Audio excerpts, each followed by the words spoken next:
미래사회연구소 연구원님들 안녕하세요. 썩썩썩입니다. 이번 주에는 우리가 해결하려는 문제의 종류가 어떤 건지 재확인을 해보고 Wicked Problem이라는 이상한 문제라는 개념, 새롭고 재미있는 개념에 대해서 배워보도록 하겠습니다.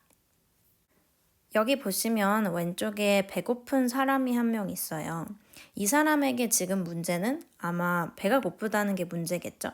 그럼 이 문제를 해결하기 위해서는 뭘 해야 될까요? 우리가 이 사람한테 음식을 줘서 이 사람이 밥을 먹을 수 있게 하면 되겠죠? 문제가 어떤 종류의 것으로 해결될 수 있는 문제인지 생각해 보는 것부터가 해결책을 찾는 방법, 첫 번째 단계라고 생각을 해요. 이 사람이 지금 배고프다는데 우리가 정책을 만들고 있을 이유는 없잖아요. 또 다른 예로 여기 리모컨이 있어요. 근데 리모컨 배터리가 닳아가지고 작동을 안 해요.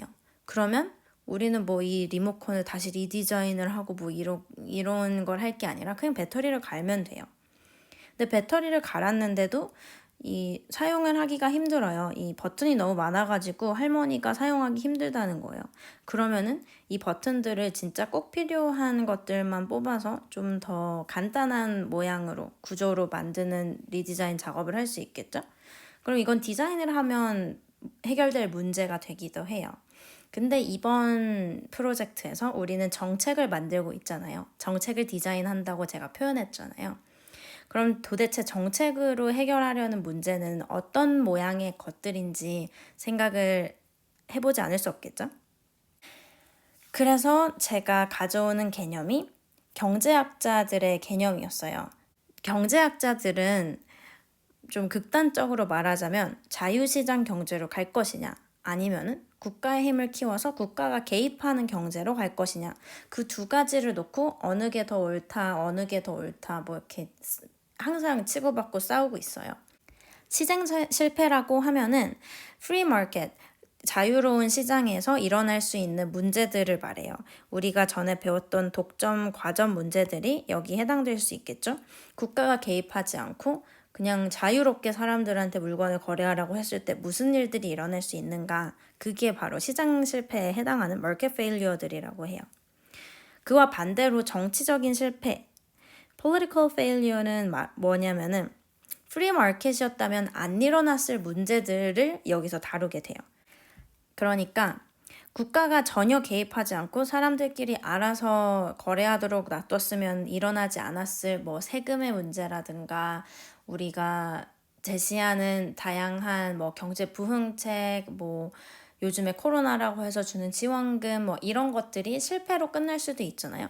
그런 것들로 인해서 우리가 겪게 되는 failure, 실패들 그런 거를 전체적으로 political failure, 정치적인 실패라고 합니다.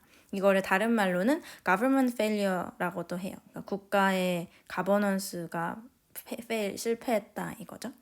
정책을 만들 때 정치적인 실패는 보통 뭐 국가기관에서 예산을 분배하는 문제라든가 자기들끼리 알력 싸움이라든가 이런 게 들어갈 수 있겠죠.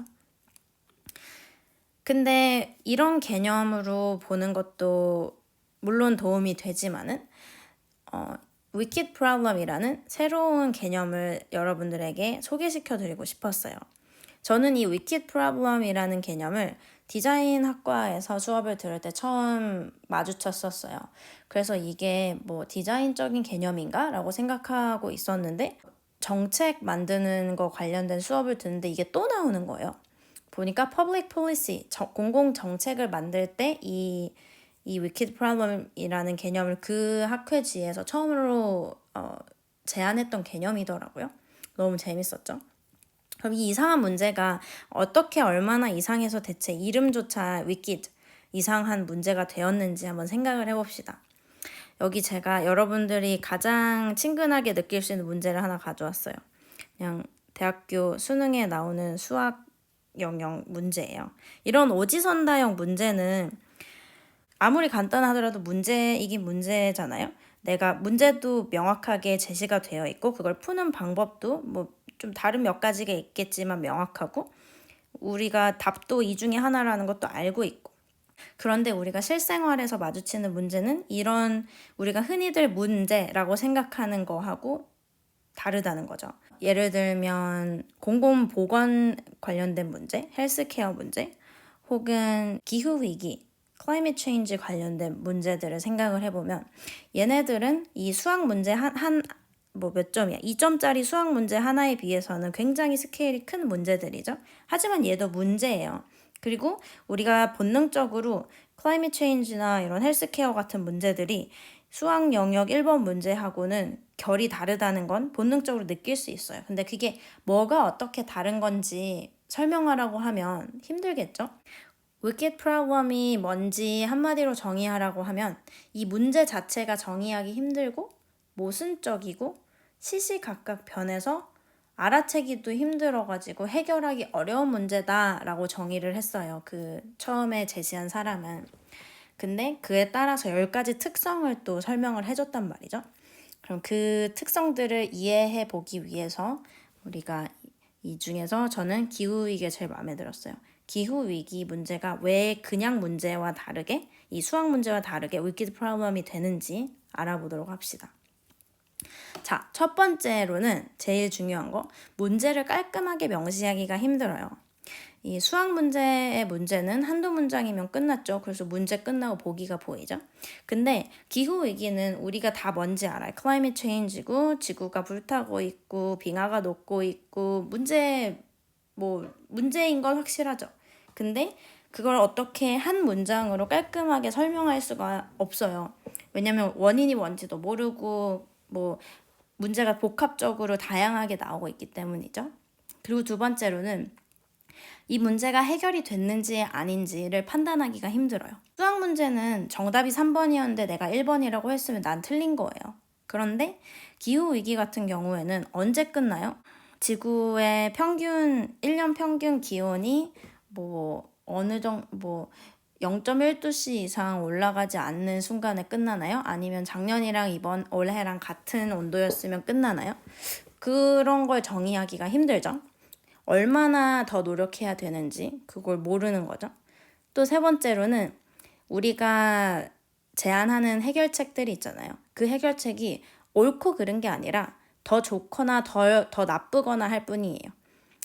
수학 문제에서는 옳고 그른 거, 틀린 거가 확실했잖아요. 근데 그게 아니라 우리가 기후위기를 극복하기 위해서 탄소 가스 배출량을 규제를 하기도 하고 이런 거 저런 거 화학 약품 쓰는 것들을 안 쓰자 하고 말하기도 하고 어떤 사람들이 이걸 해결하기 위해서 채식을 하기도 하죠.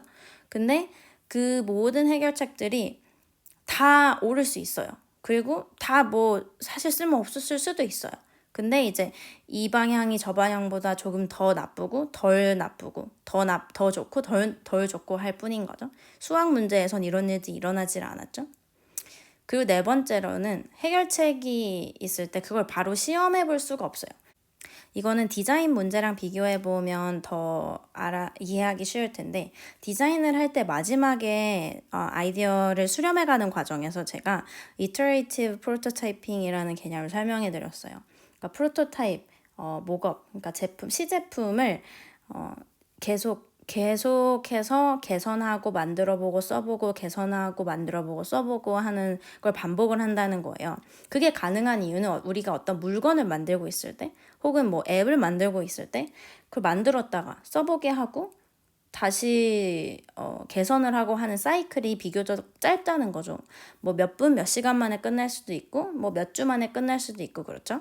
근데 이 기후위기는 우리가 어떤 해결책을 만들어 왔어요. 어떤 정책을 생각을 해왔어요. 근데 그거를 적용을 했을 때 이게 나중에 일단 경과를 지켜보는 것도 몇 년이 필요할 것이고 우리가 무슨 탄소 배출량을 줄이자고 해서 내일 하루아침에 그걸 갑자기 절반으로 삭감할 수는 없는 거잖아요. 지금 최근에 코로나가 그 일을 해준 것 같긴 하지만 그래서 해결책을 시행을 한다고 해도 그 효과를 시험해 보기까지 시간이 오래 걸리고 그리고 그걸 시험을 했잖아요. 그러면 되돌릴 수가 없어요. 이게 아니었구나, 이게 틀렸구나 라고 생각했다고 해서 다시 원상복귀하고 원점으로 돌아가서 다른 걸 시험해 볼 수는 없다는 거죠. 그게 바로 이게 원샷 프로블럼이다 하는 거기도 하고요. 또 다음으로는 문제를 풀다가 다른 문제를 만들지도 몰라요, 우리가 수학 문제 풀 때 이 문제 풀면서 내가 다른 문제를 만들게 되진 않잖아요. 이 문제만 하나만 오로지 혼자 존재하는 거고, 그거 틀리면 틀리는 거고 맞으면 맞는 거지. 이거 풀다가 내가 1번 풀다가 문제 2번 내용이 달라지고 이럴 일은 없잖아요. 그런데 이런 기후변화 같은 경우에는 내가 탄소 배출량을 줄여야 한다고 주장을 해가지고 공장들을 다 닫으라고 했어요. 그랬더니 뭐 다른 데서 문제가 터질 수도 있고 좀 말은 안 된다고 생각할 수 있지만 그걸로 인해서 기후변화가 오히려 더 악화되는 문제가 생길 수도 있어요. 그리고 이런 경우에는 해결책이 한 개가 아니라 무한대 개가 있어요. 그리고 아까 말했듯이 이게 더 좋거나 더 나쁘거나 할 뿐이지 옳고 그른 게 아니랬잖아요. 그래서 그 중에서 더 좋은 거, 가장 좋아 보이는 거를 고르는 게 핵심인 거예요. 누가 틀린 게 아니에요. 그리고 하나하나의 문제가 다 유니크하고 특별하다는 게 또 위키드 프로블럼의 특징 중 하나인데, 그게 무슨 말이냐면 우리가 어떤 이론을 세울 때는 비슷한 문제가 여러 번 반복되기 때문에 이론을 세울 수 있는 거거든요. 예를 들면 우리가 뭐 마찰력을 테스트하는 실험을 해요. 그럼 쟤도 해봤고 얘도 해봤고 나도 해봤더니 다 비슷한 현상이 관찰이 되더라. 그러니까 뭐 이 재질의 마찰 계수가 몇이다. 뭐 이런 거를 knowledge, 지식을 생성해낼 수 있는 거죠. 근데 기후변화는 정말 유니크해요. 기후변화는 이거랑 똑같거나 아니면 비슷한 문제가 어디 하나 더 있나요? 지구가 하나뿐인 거고 그 지구에 기후위기가 있는 거고, 설령 뭐 다른 행성에 그런 비슷한 현상이 있다고 해도 지구의 상황과는 너무나도 달라서 거기에서 적용된 해결책을 바로 따라할 수가 없는 거죠. 그리고 또 이해관계자가 여러 명이에요. 이거는 서비스 디자인 같은 걸 할 때도 해당되는 얘기인데, 기후변화라는 문제를 생각을 했을 때 이해관계자가 도대체 얼마나 다양하게 있을 것 같아요? 일단 국가들도 있고, 그리고 다양한 액티비스트들도 있고, 그리고 우리 개개인들도 있을 거예요. 최소 개개인들을 생각하면 최고 60억인 거예요, 이해관계자가. 맞죠? 그래서 그게 여러 명이라는 거. 그 마지막으로 솔루션을 개발한 사람이 결과에 대한 책임을 져야 한다라는 얘기가 있어요. 그 처음에 위키드 프로블럼이라는 걸 제안한 논문에 보면. 그게 무슨 말이냐면 우리가 이 기후변화를 해결하기 위해서 어떤 솔루션을 생각해내서 제안을 하고 그런 쪽으로 하자고 국제사회가 뭔가 협약을 할 수 있잖아요. 근데 그게 만약에 돌이킬 수 없는 어떤 일을 저질러 버리게 된다면은 그 결과에 대해서는 그 솔루션 개발한 사람이 책임을 져야 한다는 거죠. 제가 순서는 조금 다를 수 있지만은 그 논문에서 리뷰했던 10가지 포인트들을 다 한번 리뷰를 해봤어요. 그리고 그게 여기 정리를 해드렸습니다. 그래서 이 위키드 프로블럼이라는 개념을 소개해드리고 싶었던 이유는 우리가 정책을 만들어서 해결하려는 문제는 대부분이 위키드 프로블럼 이상한 문제일 거기 때문이에요. 그 문제를 깔끔히 명시하는 것조차도 힘들어서 우리가 그 많은 시간을 들여서 논문들을 서치해보고 뭐 이렇게 인터뷰도 하고 뭘 해서 첫 번째 문제점, 현황 및 문제점 파트를 완성을 했죠. 그리고 목표를 뽑았잖아요. 그래서 그 목표가 수학 문제의 목표처럼 깔끔하게 되어 있지는 않을 거예요. 어떤 조는 병렬적인 구조로 되어 있는 데도 있고 어떤 쪽은 이거 다음 저거를 해결해야 하는 시간적인 차이가 있는 데도 있고 또 어떤 조든 뭐 하이라키가 생긴 데도 있어요. 근데 그게 뭐 못하고 틀린 게 아니라 그냥 이 문제 자체가 그렇게 복잡한 거예요. 우리가 다루려는 문제 자체가 기후위기만큼이나 복잡한 것이기 때문인 거고, 우리가 지금 정책으로 풀려는 문제가 이렇게 수학 문제처럼 깔끔한 답이 있는 문제가 아니라 이상한 문제, 위키드 프로블럼이라는 걸 인식을 하고 나서 접근을 하게 된다면은 더 좋은 솔루션을 가려내는데 여러분들의 마인드셋을 더 적응하기 쉽게 바꿔줄 수 있지 않을까 해서 이 파트를 준비해 보았습니다. 이번 강의는 여기까지고요. 저희는 다음 주에 만나겠습니다.